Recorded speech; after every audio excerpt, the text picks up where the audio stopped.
how to put this all into action. So now you know all the basics. You know how to set up your social media accounts for stories. You know how to post them, and you understand the benefits of the medium and why you should be using it. Now what's left is to understand how to put all this into action so that it works together with synergy. How do you integrate your stories into your campaign? An example. Let's take an example of a fitness brand.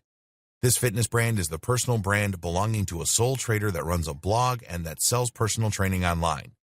That seller is now going to use their social media platforms and their stories in order to reach the largest audience possible and engage with them on a deeper level. Start by creating your logo and your brand. Identify your buyer persona, the exact person you're selling to, and your mission statement. Then create a logo and site design that expresses this. Create a blog and post here every 2 days with relatively short 500-word blog posts. These aren't particularly SEO optimized, but aimed rather to work well on social with strong, eye-catching titles. Next, you're going to set up your social accounts. Try to get your company onto as many different platforms as possible and to use your company name and logo on every single one. The objective is to be everywhere and to be as consistent as possible with the image you are putting forward.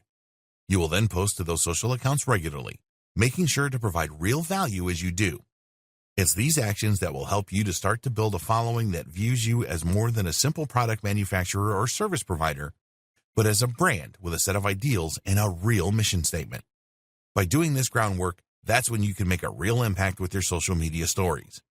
That's when you'll have an army of followers who actually care what you do with your day, who want the inside scoop, and who are excited by your new releases and your Q&As. Post to stories once or twice a day, maybe more if you can, and you'll remain in their notification trays and on their minds. Respond to questions and take the time to interact with your audience. If you can do all that, then thanks to stories and strong branding, you will have an audience that is more highly engaged and involved than 90% of audiences out there. Follow this up with the occasional story that promotes a product or that gauges interest, and you can convert some of those warm leads to buyers. And that is how you employ stories to their fullest. Good luck. It's time to write your own success story.